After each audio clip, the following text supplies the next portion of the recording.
Iran जंग से जुड़ी हुई बड़ी खबर आपको बताते हैं। आज प्रधानमंत्री नरेंद्र मोदी राज्यसभा में संबोधन करने जा रहे हैं। बीते दिन लोकसभा में प्रधानमंत्री नरेंद्र मोदी ने लगभग 25 मिनट में तमाम बातों का जिक्र किया, लेकिन आज का दिन भी बहुत अहम है। 2 बजे का वक्त बताया जा रहा है जब राज्यसभा में प्रधानमंत्री नरेंद्र मोदी गैस और तेल को लेकर के जवाब देने वाले हैं। तो ऐसे में प्रधानमंत्री नरेंद्र मोदी राज्यसभा में किस तरीके से मिडिल ईस्ट में तनाव चल रहा है उसके ऊपर अपनी बात रखने जा रहे हैं। साथ ही साथ इससे पहले भी बीते दिन लोकसभा में युद्ध में किस तरीके की चुनौतियां भारत देख रहा है और आने वाले समय में किस तरीके की चुनौतियों को झेलने के लिए तैयार रहना पड़ेगा, उसकी बात प्रधानमंत्री ने की थी।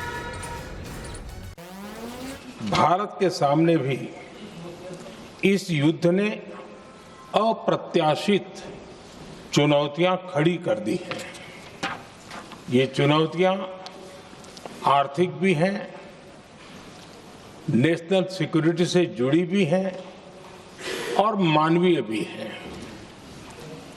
युद्धरत और युद्ध से प्रभावित देशों के साथ भारत के व्यापक व्यापारिक रिश्ते हैं। जिस क्षेत्र में युद्ध हो रहा है वो दुनिया के दूसरे देशों के साथ हमारे व्यापार का भी एक महत्वपूर्ण रास्ता है। विशेष रूप से कच्चे तेल और गैस की हमारी जरूरतों का एक बड़ा हिस्सा यही क्षेत्र पूरा करता है। हमारे लिए ये रीजन एक और कारण से भी अहम है। लगभग 1 करोड़ भारतीय खाड़ी देशों में रहते हैं और वहां काम करते हैं। वहां समंदर में जो कमर्शियल शिप चलते हैं उनमें भारतीय क्रू मेंबर्स की संख्या भी बहुत अधिक है। ऐसे अलग अलग कारणों के चलते भारत की चिंताएं स्वाभाविक रूप से अधिक है। इसलिए ये आवश्यक है कि भारत की संसद से इस संकट को लेकर एक मत और एकजुट आवाज दुनिया में जाए। इस युद्ध के कारण दुनिया में जो कठिन हालात बने हैं उनका प्रभाव लंबे समय तक बने रहने की आशंका है। इसलिए हमें तैयार रहना होगा, हमें एकजुट रहना होगा।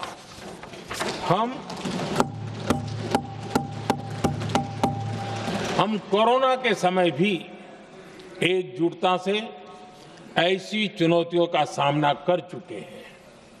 अब हमें फिर से उसी तरह तैयार रहने की आवश्यकता है। धीरज के साथ, संयम के साथ, शांत मन से हमें हर चुनौती का मुकाबला करना है और यही हमारी पहचान है, यही हमारी ताकत है। और लोकसभा में नेता विपक्ष राहुल गांधी ने पीएम मोदी के जवाब पर सवाल खड़े कर दिए और संसद में चुनौती भी दे दी है बहस की। आप सुनिए। सुना है मैंने 25 मिनट का भाषण किया। मैं आपको गारंटी कह रहा हूं, लिख के रख लो, पार्लियामेंट हाउस में डिबेट नहीं कर सकते, कॉम्प्रोमाइज हो गए। सुना है मैंने 25 मिनट का भाषण किया। मैं आपको गारंटी कह रहा हूं, लिख के रख लो, पार्लियामेंट हाउस में डिबेट नहीं कर सकते, कॉम्प्रोमाइज हो गए। पीएम मोदी पर राहुल गांधी ने हमला बोला और ऐसे में जवाब दिया केंद्रीय मंत्री गिरिराज सिंह ने। क्या कुछ उन्होंने कहा है आपको सुनाते हैं। कांग्रेस को हर चीज में राजनीति दिखाई देता है। वो कह रहे हैं कि देश पर अभी तक अमेरिका ने बढ़ा दिया पेट्रोल डीजल का दाम, चाइना ने बढ़ा दिया, सब ने बढ़ा दिया, भारत क्यों नहीं बढ़ा रहा। दुर्भाग्य है इस देश का। उनको तो तारीफ करनी चाहिए प्रधानमंत्री के इस रवैये का कि जब तक हम उनको सहूलियत दे सकते हैं, और स्टॉक भी बता दिया कि हमारे पास क्या स्टॉक है। देश में एलपीजी की भी समस्या नहीं है, देश का एक ही समस्या है, एलओपी की समस्या है। इससे पहले बीते दिन प्रधानमंत्री ने लोकसभा के भीतर युद्ध को लेकर के भारत का स्टैंड स्पष्ट कर दिया और ये कह दिया कि होर्मुज को बंद करना भारत को कबूल नहीं है। और ऐसे में प्रधानमंत्री नरेंद्र मोदी ने और क्या-क्या चुनौतियों के बारे में कहा है, आपको दिखा दें।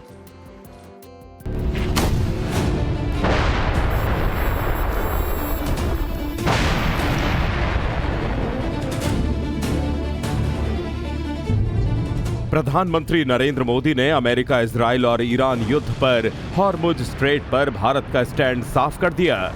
लोकसभा में प्रधानमंत्री नरेंद्र मोदी ने कहा कि हॉर्मुज का रास्ता रोका जाना कबूल नहीं होगा। भारत ने नागरिकों, एनर्जी और ट्रांसपोर्ट से जुड़े इंफ्रास्ट्रक्चर पर हमलों का विरोध किया है। कमर्शियल जहाजों पर हमला और हॉर्मुज स्ट्रेट जैसे अंतर्राष्ट्रीय जलमार्ग में रुकावट अस्वीकार्य है। भारत डिप्लोमेसी के जरिए युद्ध के इस माहौल में भी भारतीय जहाजों के सुरक्षित आवागमन के लिए निरंतर प्रयास कर रहा है। हमें बहुत सावधान और सतर्क भी रहना है। हालात का फायदा उठाने वाले झूठ फैलाने का प्रयास करेंगे। ऐसे लोगों की कोशिशों को सफल नहीं होने देना है। मैं देश की सभी राज्य सरकारों से भी इस सदन के माध्यम से आग्रह करूंगा, ऐसे समय में कालाबाजारी करने वाले, जमाखोरी करने वाले एक्टिव हो जाते हैं। इसके लिए कड़ी मॉनिटरिंग जरूरी है। जहां से भी ऐसी शिकायतें आती हैं, वहां त्वरित कार्रवाई होनी चाहिए। हम कोरोना के समय भी एकजुटता से ऐसी चुनौतियों का सामना कर चुके हैं। अब हमें फिर से उसी तरह तैयार रहने की आवश्यकता है।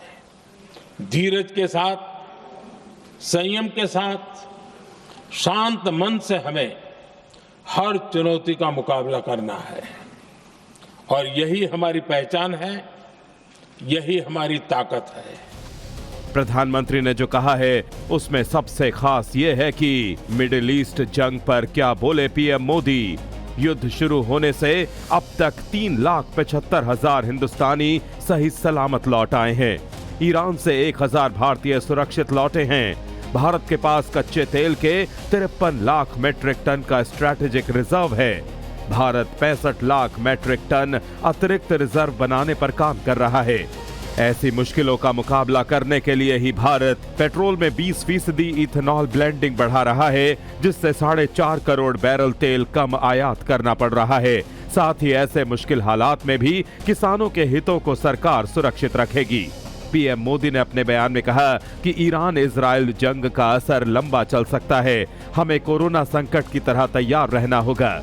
मोदी ने कहा, प्रभावित देशों में स्थित हमारे दूतावास लगातार भारतीयों की सहायता में लगे हुए हैं। चाहे वहां काम करने वाले भारतीय हों या वहां गए पर्यटक, सभी को हर संभव सहायता प्रदान की जा रही है।